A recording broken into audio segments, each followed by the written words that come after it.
The broadcast is now starting. All attendees are in listen-only mode.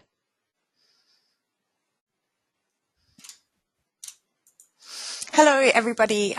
This is Sophie from English Australia. I'm just going to quickly test that the webinar is all working. So if you can hear me and also see the opening PowerPoint slide, can you just type yes into the chat box?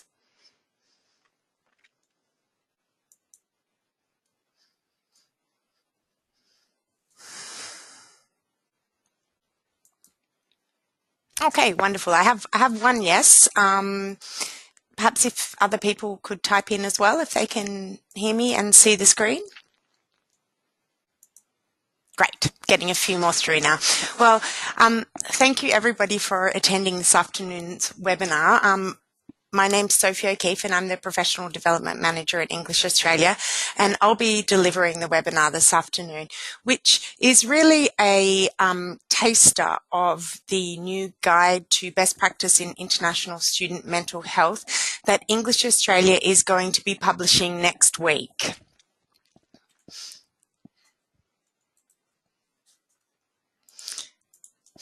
So in today's session, I'll be telling you a little bit about the Mental Health Guide project and giving you some background and context about it. And then I'll really just go through the key sections of the Mental Health Guide, which include talking about common issues that ELICOS students experience in the mental health space, challenges that institutions face in providing support to students experiencing mental health difficulties. And finally, I'll be talking about the key features of effective practice in international student mental health. So every year, English Australia produces a best practice guide in some area of ELICOS with a view to supporting our member colleges and also to sharing effective practice across the sector. And you can find our other best practice guides at this link that's up on the screen. Sorry, I've just got a message here. So a few people are saying they can't see the opening slide. Can everybody else see the slides? Just type in yes if you can.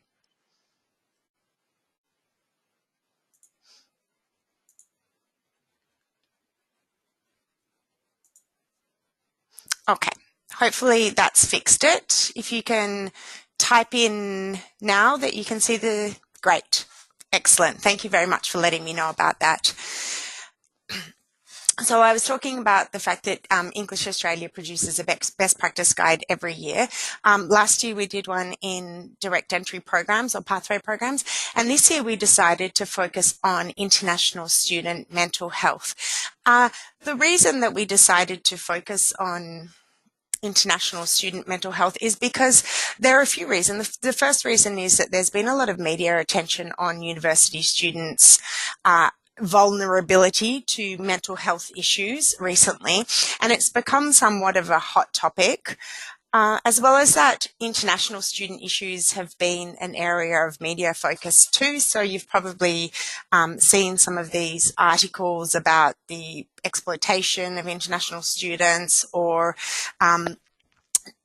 unfortunate victims of assault that some international students have become. So we kind of felt like there was mounting pressure to do something in the student welfare space. And as well as that, our member colleges were telling us that they thought that mental health was an area that they needed extra support in. And so we decided to write the guide this year on that topic. So what's in the guide? Well, basically, we've done a snapshot of the ELICOS mental health landscape. So the types of issues that students are experiencing and the frequency with which they're experiencing them, etc. And then really the main part of the guide is about the key features of effective mental health policies and procedures in ELICOS institutions. We've also included quite a comprehensive section on available mental health services for students and also resources. And Throughout the entire guide, we've included real examples of what ELICOS institutions are doing across different areas in the mental health space. And there are also some longer case study examples. And for me, this is what really gives the guide its unique ELICOS flavour, is the fact that, institutions are sharing what they actually do in practice in the hope that they might inspire other ELICOS colleges with some of their ideas. And the way that we've collected the data for the guide was really a triangulated approach. So we sent out a survey to ELICOS colleges around the country at the end of 2017, and it was a 50-question comprehensive survey about their policies and practices in the area of mental health. We received 94 responses to that survey, which we thought was an overwhelming response, and also just showed the support from within the sector that we had for exploring this topic. So as well as that, I have conducted mental health forums around the country in each of our state branches, where I've been collecting qualitative data from people who work counselling students or who work in the space of mental health policy or procedures within ELICOS colleges. And finally, we did a lot of desk research in this space. So the contents of the guide is really a culmination of all of those three types of data.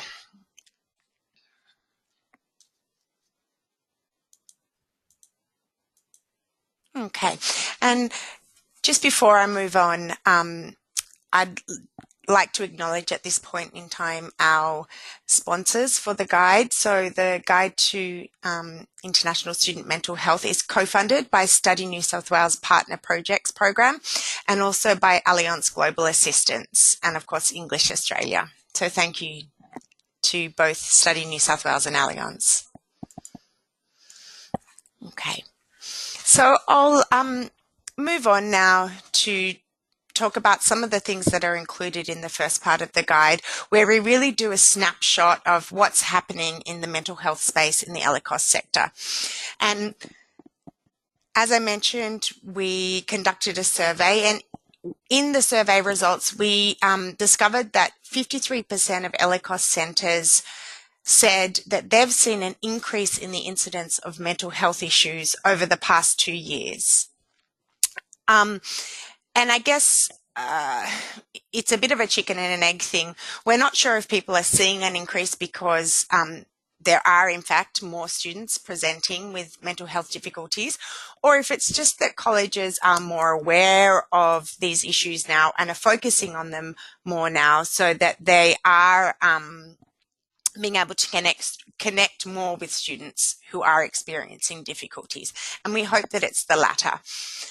33% of centres said that they were assisting students with mental health difficulties on a weekly basis, and 24% said on a monthly basis. So you can see that colleges are very frequently seeing students who are presenting with mental health issues. And I think the discrepancy in the weekly and the monthly basis is probably just has to do with the size of the college. So a very big institution would easily be assisting students on a weekly basis with mental health difficulties. And a smaller college where there are fewer students, perhaps it's on a monthly basis.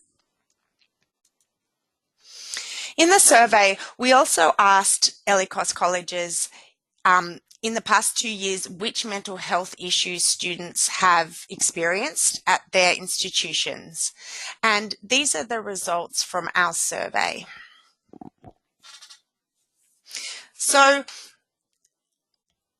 if you have a look at the top 4 of these issues on the list, anxiety, depression, extreme worry, and grief-related stress, with those kinds of numbers, we can easily say that within any cohort, new cohort of students that come to our centres, there will be some that experience these 4 mental health difficulties.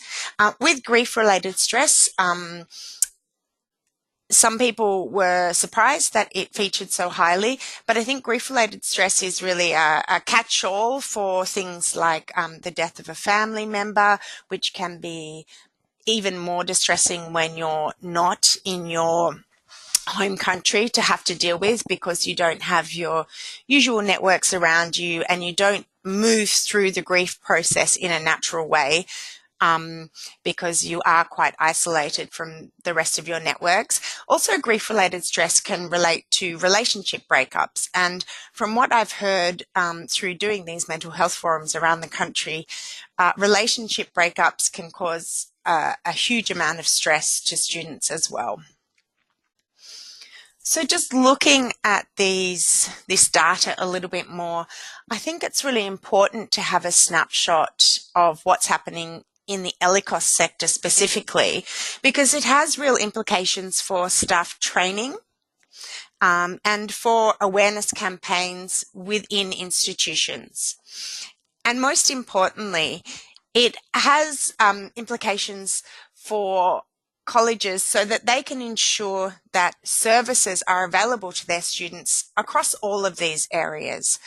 So that if you are a college that doesn't have an in-house counselling service and you're outsourcing your counselling, you need to make sure that you have ties within the community with organisations that can assist students across these range of issues. So they may be quite specific organisations that you have to reach out to, for example, in the case of internet or gaming addiction or eating disorders. So I think it's really important to take note of this data. There's actually no comprehensive data for international students at a national level about the mental health and the kinds of mental health issues that students are experiencing. But in our guide, we've extrapolated from Australian Bureau of Statistics data on mental health of young people, and we've extrapolated, to the ELICOS population in terms of numbers, and the elaboration of the extrapolation is included in the guide, but our conclusion was that around 30,000 international students may have experienced a mental health difficulty in the 2017 calendar year. So just before I move on, I realize I've been talking a lot. This is a webinar. It's quite hard to avoid that. But does anybody have any comments about this data before we move on to talk about some of the particular challenges for ELICOS colleges? If you do, could you please just type it into the chat box and I'll be able to relay it to the other attendees.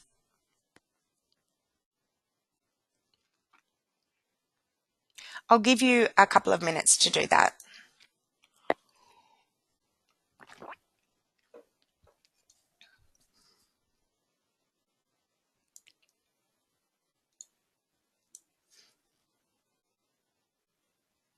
Okay.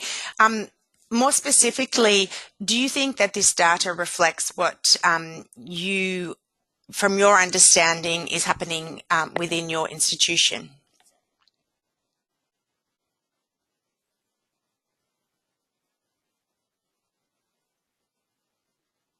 Okay, somebody has said yes. They do think it reflects that. And they have a question. Did the ABS or anyone else agree to include research in future to collect data specifically on international students? That's a really good question, which we haven't asked, but I can definitely put that on our agenda. So thanks for that suggestion. Okay, so there are quite a few comments coming through saying yes, that they think that this data reflects what people are seeing in their institutions too. Someone has a question, is there separate data for international students? So our data is on the ELICOS sector, and the ABS data is actually quite old. It's from 2011, and it was on a national level for the mental health of young people. So no, it wasn't specifically on international students. Okay, great. Someone else has said yes, and anxiety seems to be the top issue that our students deal with, which is also what I'm hearing at the forums, that anxiety and panic attacks are extremely common in the student population. And we'll talk a little bit more about that as we move on.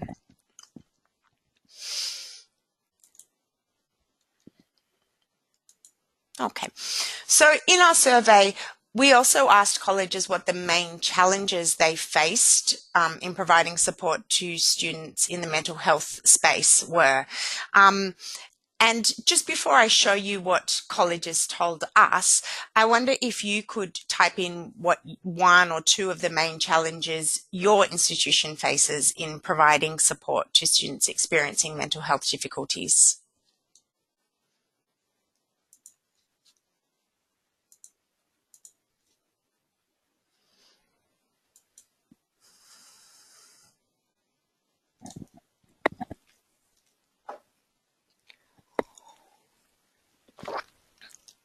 Okay, so there are comments coming through.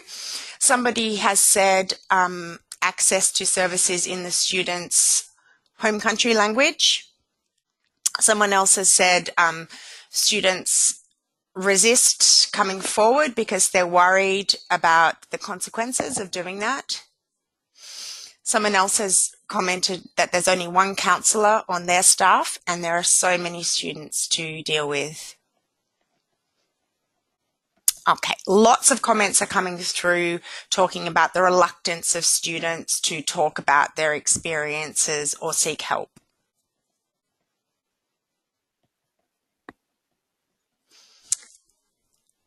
Somebody's also spoken about cultural taboos. So I guess different cultural concepts around seeking help and also seeking mental health support. Stigma, concerns about confidentiality. Will my teacher know?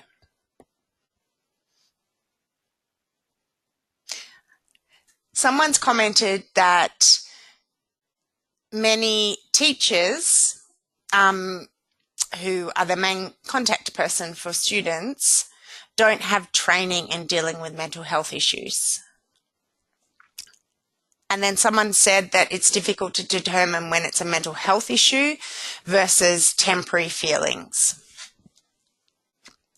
Okay, wonderful. Thank you for all of those comments. So in our survey, these were the top 6 challenges identified by ELICOS centres, and I think your comments have tapped into most of these. So the one that came up first in our survey was the lack of staff experience and knowledge. Someone mentioned that teachers often don't have the training to perhaps have difficult conversations with students that they're worried about, to try and refer them on to a counsellor. And I think that's a very common theme that's come up as I've been going around the country and conducting the forums.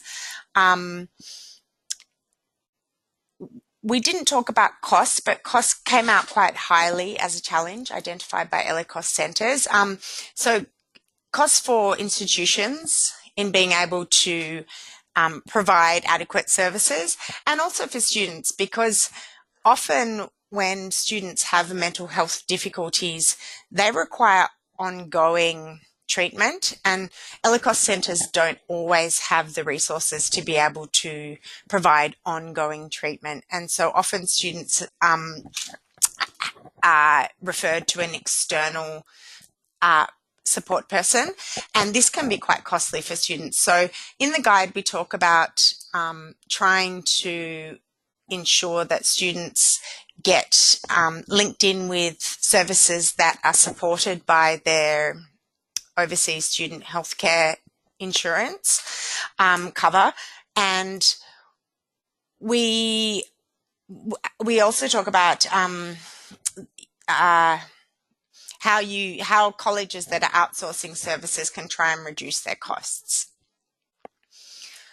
So the other challenges identified in our survey, I think we spoke about when everybody in the audience was typing in their comments. So students not seeking help and there being stigma around mental health, high demand for counselling staff and limited human resources. Often smaller colleges say to me that it's really difficult for them because they don't have an in-house counselling service and that they feel like they're at a disadvantage compared to the larger institutions or perhaps the university providers that do have in-house counselling services. But I think there are pros and cons of both, because what I hear from some of the larger providers is that, yes, they do have excellent services, but there are long wait times for students to be able to access them. So that, you know, if a student is in a crisis situation, they may have to wait anywhere up to 2 weeks before they can see a counsellor, which is obviously not appropriate. So that would be a negative thing of a bigger centre. One of the pros of working in a smaller centre in regards to mental health is that often the students are known to a lot more of the staff members, and there's a more intimate dynamic between the staff and other students, so that students who are experiencing problems may be picked up earlier on and may be assisted earlier on. I think we mentioned language barriers in our comments, and it's definitely an area where ELICOS really faces challenges due to the fact that a lot of our students have low English proficiency. It's really difficult to talk about how you're feeling in another language.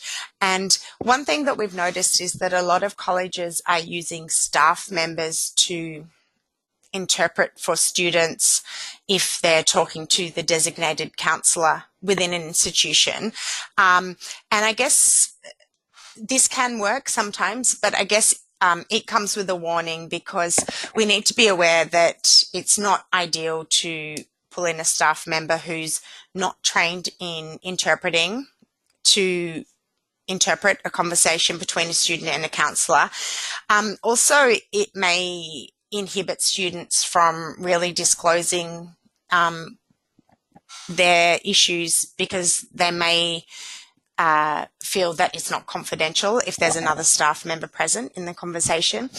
And I think the other reason that it can be problematic is the ripple effect of what the student is going through to the teacher, who is not necessarily trained to be able to take on board students' mental health and emotional issues.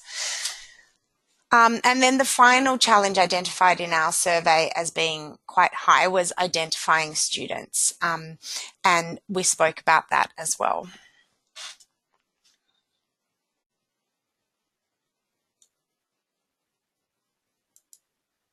Okay. So in the guide, we have a first section which talks a lot about the landscape and the challenges and the issues that students are experiencing.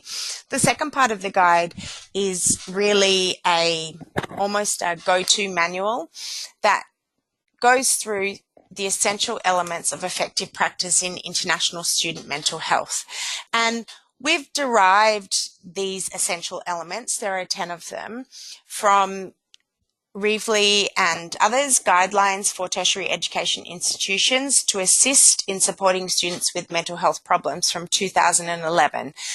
Having said that, we've also taken into consideration all of the data from the survey and from the mental health forums, and given these essential elements a real ELICOS flavour, and we've inserted lots of ELICOS issues into the sections about these elements.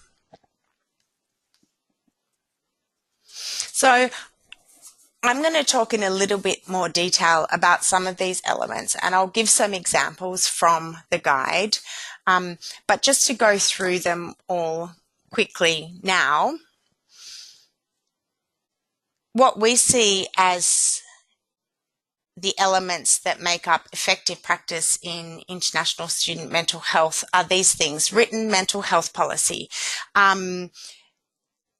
We're stressing that it's important to have a written mental health policy, because what we've seen is that in mental health policy, for example, policy that covers critical incident processes, or the place of mental health illness within disability policy, for example, we're seeing that a lot of these policies aren't necessarily written down, and they're dealt with on an ad hoc basis, so that if there is a critical incident, or if there is a mental health issue, a responsible member of staff is having to talk to one of their superiors to work out what the policies and procedures around the situation are. So we're really encouraging colleges to clearly identify what their mental health policies and procedures are, and write them down and train staff in these areas. The second one is training for all staff, and I'll go into this in a little bit more detail later on.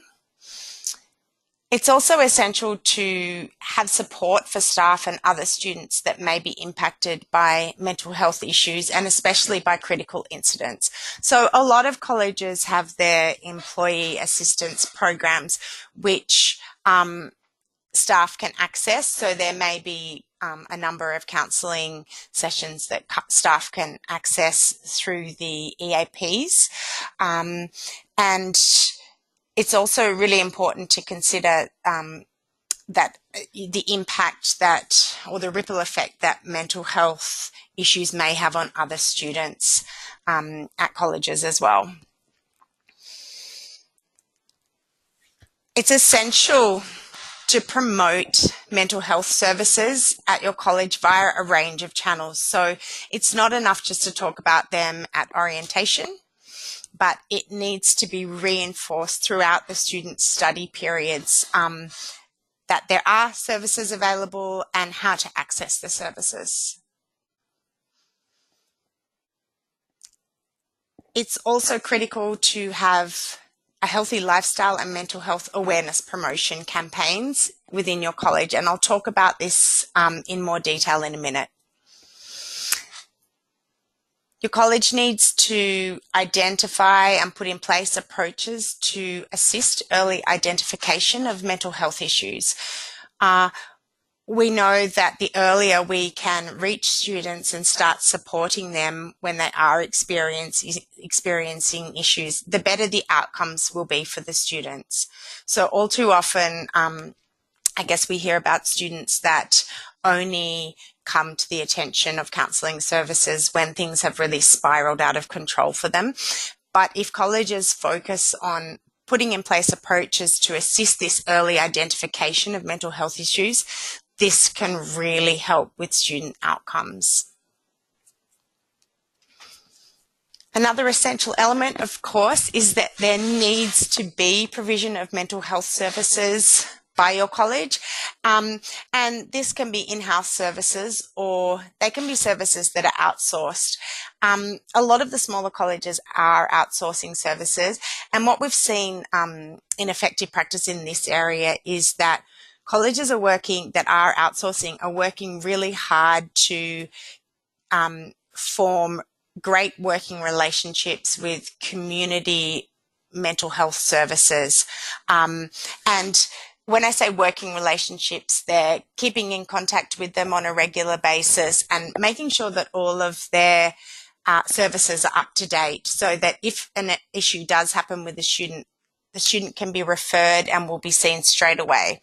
Because if your list is not up to date of the services that you have available, and then you realize that a service isn't actually running anymore, and a student has an issue, you won't be able to refer them in a timely manner if you have to find a new service. There also needs to be a system in place of reasonable adjustments to study requirements within your college. And in the guide, we go into this in quite a lot of detail as to what this might look like. But I think it's really important to remember that mental health issues are specifically covered under the Disability Discrimination Act of 1992, and that failure to make reasonable adjustments for students in terms of adjusting study deadlines or exam timings, for example, would be in breach of the law. And then finally, we're stressing that colleges need to have sound communication and record keeping processes so that confidentiality is always abided by for each student. So I'll talk in a little bit more detail about confidentiality in a minute as well. As I said, all of these areas are covered in detail with case study examples in the guide. I'm just going to go through 3 areas now because that's all we'll have time for today. But really, I just wanted to give you a taste of what the guide is like with its examples and the areas that it covers by going through 3 separate areas. I'm just going to check my questions because I can see that there's a few things there. So yeah, if you do have any questions at this stage, feel free to type them in.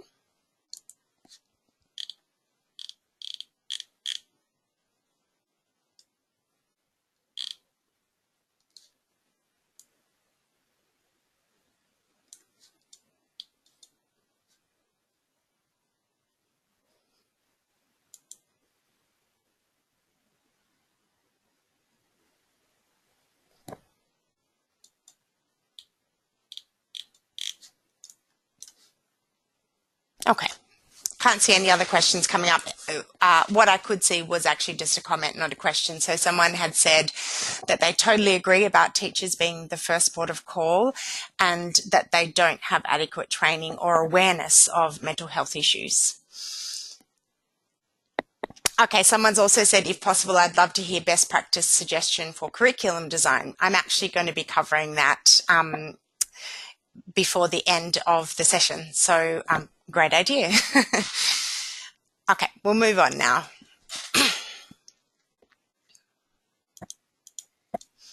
Okay, so one of the areas that we cover in detail in the guide is the fact that colleges need to have clearly defined mental health policies and procedures, and that these should be written as well. We're recommending that the written policy covers these areas. So it needs to cover what types of services are available for students. And when we talk about what types of services, it should also go into how long these services might last for. So, for example, we mentioned before that mental health counselling can often be ongoing, and in the policy, the college needs to really outline what number of sessions a student will be able to access in-house, and then when they'll then be referred on to an external service, for example.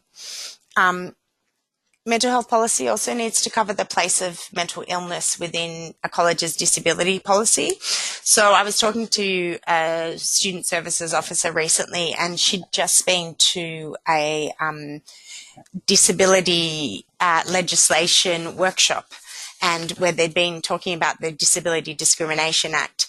And I think she realised that their college's mental illness policy hadn't really been integrated with the disability policy, and so she could see areas where there were gaps in the mental illness policies and procedures. So it's always good to go back to the disability policy and make sure that the mental illness is also being covered by that.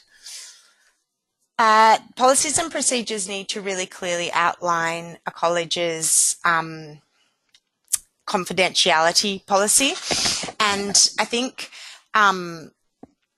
especially in the case of under 18s, where it's a little bit more of a grey area, it's important to have a clear policy around when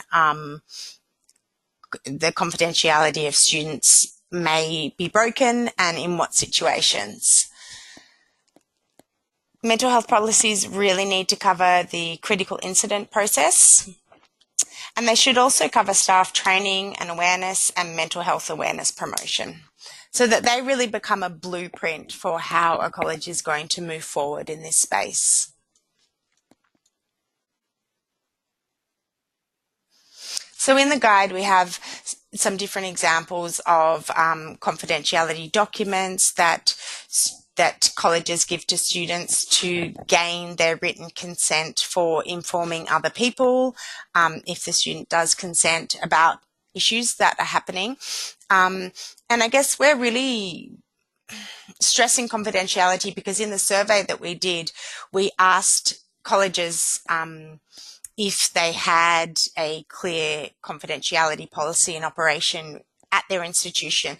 And about 25% of colleges said that they didn't, and that confidentiality issues were being decided on an ad hoc basis, which is obviously not ideal.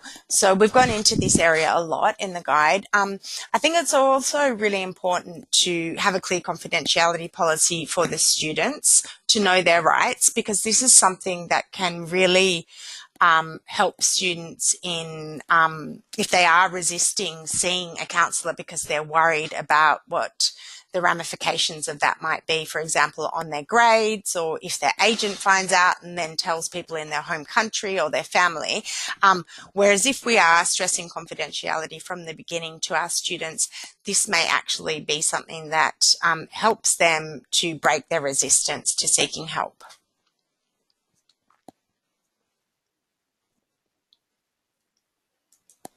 Okay. One of the other essential elements that we talk about in the guide is that there needs to be training for all staff, and not just for student advisors or for counselling staff or for the responsible person within an institution for counselling students. So we're recommending this because a lot of colleges have said to us that they believe the key to effective practice in the mental health space is having a coordinated team effort where all staff have an awareness of the signs of mental illness, and all staff are willing to have perhaps a difficult conversation with a student where they suggest counselling to the student or try and encourage them to seek help. So obviously for teachers, it can be really stressful if they think that someone in their class may be having difficulties to try and talk to them to suggest that they see a counsellor. But we think that if teachers are trained in this space, that this could remove a lot of the stress, and they may be more willing to do this. So a lot of colleges now are running specific hands-on mental health professional development sessions for teachers, where they focus on a particular mental health issue, for example, anxiety or panic attacks, and where they may role play a typical situation that might occur with the student, and then teachers talk about how they would deal with that situation. And they also role play how teachers may talk to that student after class, or if they make a special time to talk to them about the fact that they're worried about them. And the colleges have found that they've had really good results from these types of trainings where they focus on one area, because teachers have been much more willing to get involved just because they felt like they knew what to do and they'd been given some guidance. In the guide, we also talk about the fact that there needs to be this two-stop shop principle, and I think this is where it's also important to train all staff, because the principle is that if the first person that the student talks to can't help them, then the second person that they get referred on to should be able to help them. Because otherwise, if they're then referred to a third person, they may feel like they're getting the runaround, and it's too many steps for them, and they may just pull out of the process altogether.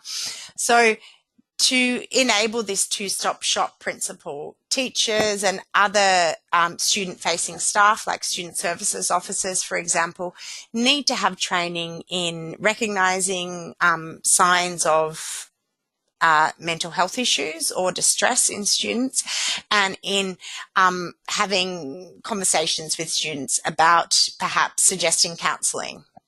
Or at least knowing what the next step should be. So if you are worried about a student, what does your college recommend that you do? What are the procedures? What are the processes?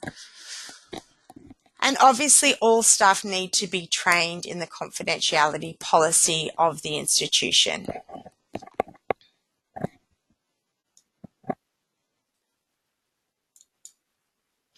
This is a really nice flowchart that's been being used by the University of Adelaide English Language Centre with its teachers, and it was developed by the counselling service there.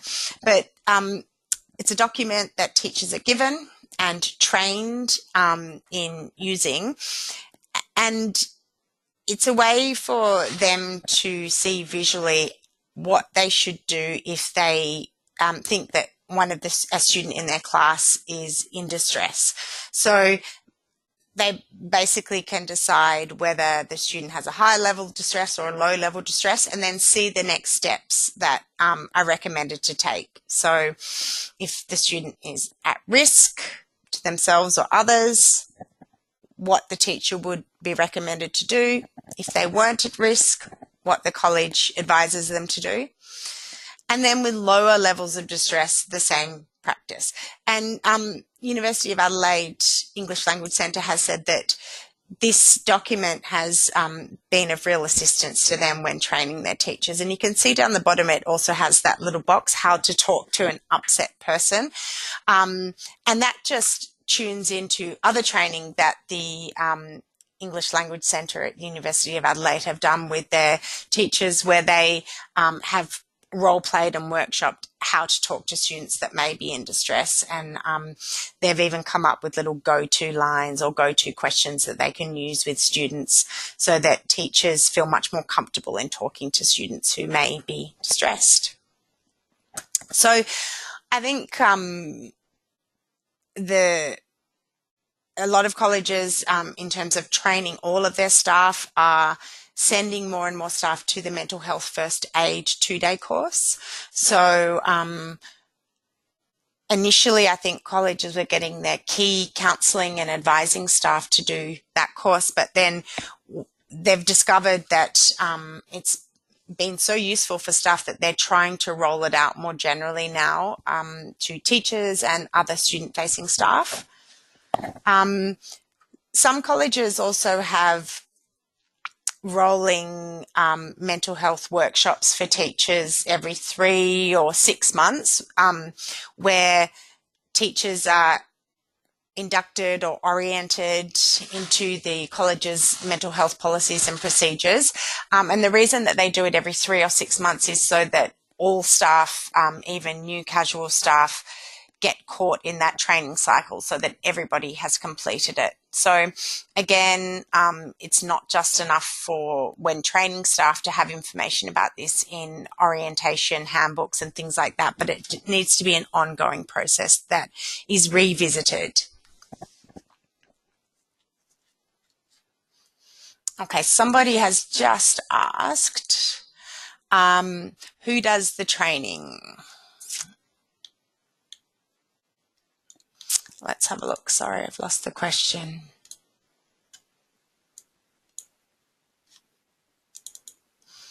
Okay, so yeah, the question was, who does the training? Is it professionals? I think from what I've seen and heard of from colleges, sometimes the student advisors or the counsellors are doing the training, and that's very common.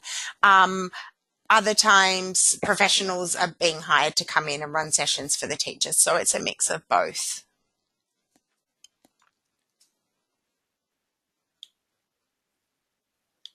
Okay.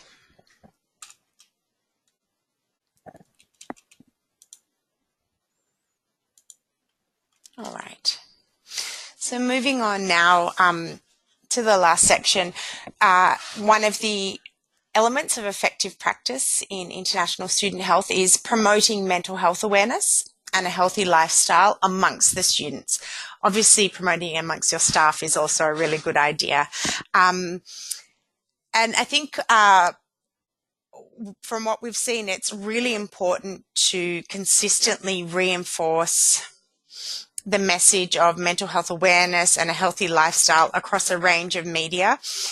So it's not enough just to do it at orientation, but it needs to be something that the students are encountering on a regular basis. So on the back of toilet doors, or, tips of the week, up on TV screens around the college, or sometimes colleges are sending targeted mental health or health promotion emails or newsletters out to students. We spoke to one college that conducts mental health workshops at kind of critical times of stress for students, for example, around exam time. And at these workshops, students are encouraged to do role plays where they try and recognize signs of anxiety or distress in other students, and then perhaps ask that student if they're okay, or recognize those signs within themselves as well. A lot of colleges do Are You OK Day, or just have the Are You OK posters around the college. Some colleges are doing Mental Health Month as well. Someone asked before if they could see an example of where mental health promotion and awareness has been embedded into a curriculum. And I think somewhere that's doing that really nicely is Curtin English, which is run out of Curtin University in Perth. So on the right here, you can see it. Curtin Life is a course that's run at Curtin English, and it's basically a 10-week course. It's a core course, so all new students have to do it. I think it runs for 1 or 2 hours a week, but it includes a lot of mental health and well-being outcomes. So one of the can-dos for the course is that students can understand the terms depression and anxiety, and they can identify signs of these in themselves and their peers. So that's a really nice example of where mental health awareness has been embedded into the curriculum. And then because all students do that at the start of their course, I think it's then much easier for that mental health awareness to continue throughout other study periods for students, because they've all really been primed in that first 10 weeks of their study.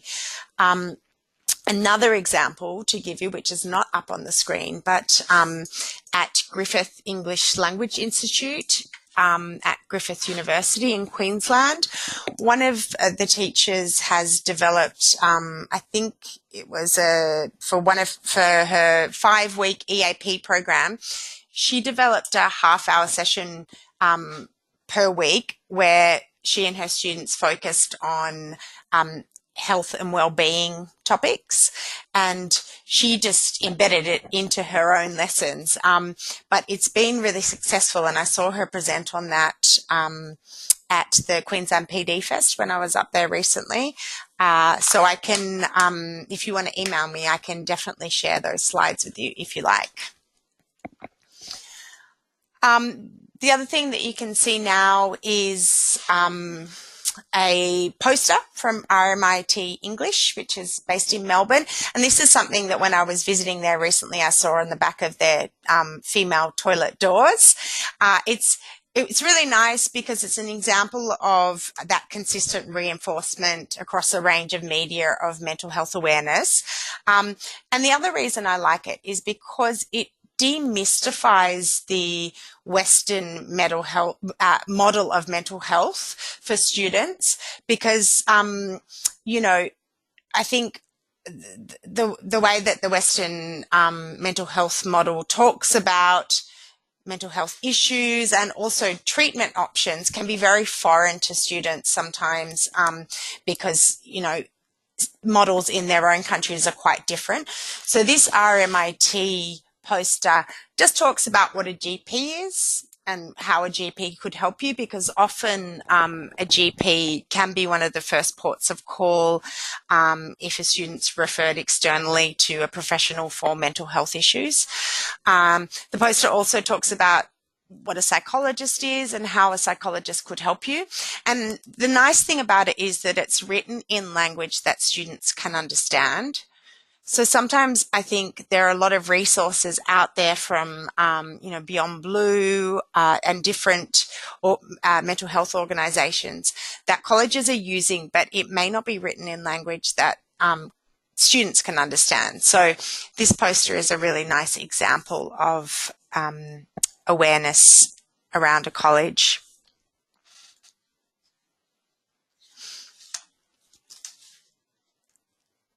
So I'm coming to the end of my section of the presentation now. I will wrap up in a minute, but before I finish, I just wanted to see if anybody had any questions about anything that I'd said or any comments at this stage. So if you do, can you type them into the chat box?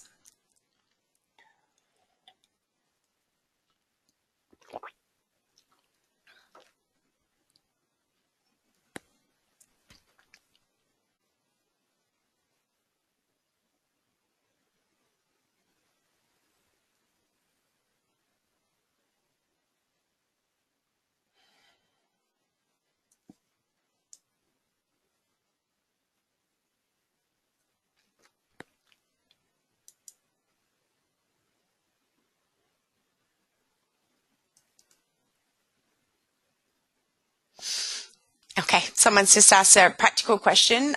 Is this being recorded? And can it be accessed later? Yes, it is. I'll send everybody the link where you can access this session from tomorrow morning.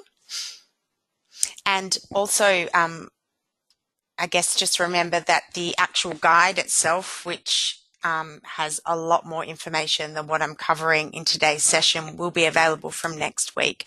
And I'll also send everybody the link on today's list when that's published.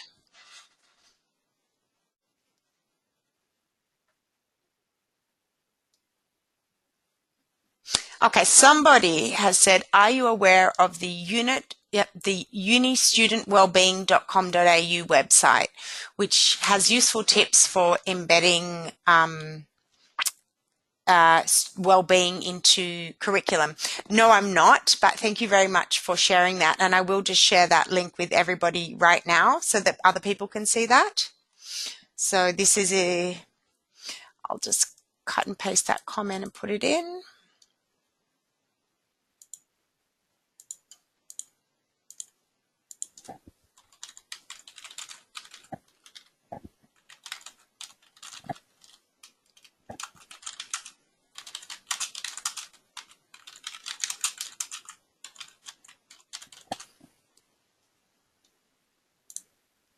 Okay.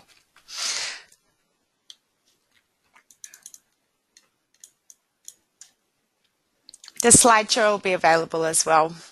Somebody's asked about that. Oh, okay. Apparently the link is a different one. I'll send through the link again.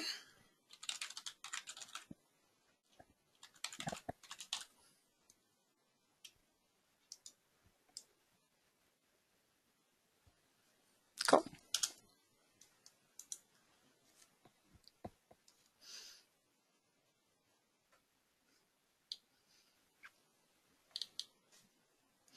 Okay.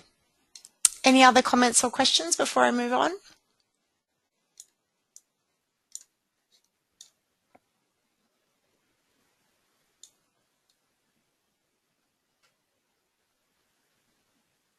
I've spelt well-being wrong in that link I just shared, so don't cut and paste it, but I'm sure you all know how to spell it.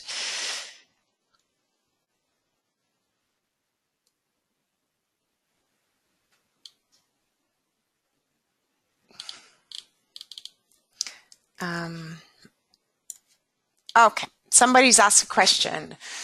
It'd be good to find out the approach you suggest in terms of advice to students, bearing in mind they are ultimately returning to their countries which have different norms and laws around mental health. So for example, around confidentiality or seeking support here versus in China or Saudi Arabia, for example. Yeah, it's a really tricky one because we're definitely advocating that colleges do a lot of work in educating students around the Western model of mental health. And I guess we're advocating that because it's really unavoidable. You have to interact with the Western model of mental health in Australia if you want to get assistance that's supported by your health insurer. So, any kind of referral from a doctor that will count as evidence for your health insurer will be written in terms of the Western mental health model. And also, most people who are providing support to students will be working within the Western mental health model. So that's why we're advocating for education around this model to students. Also to demystify it, to remove some of the fear around it. I guess your question is advice for students, bearing in mind that they're going to ultimately return to a different system of mental health that, and I guess we haven't really covered that advice, but it would be something that I'd recommend as if you were counselling students, discussing with students so that they're aware of the differences and, that they're aware that when they do return to their home countries that the treatment will probably be very different. I hope that answers your question.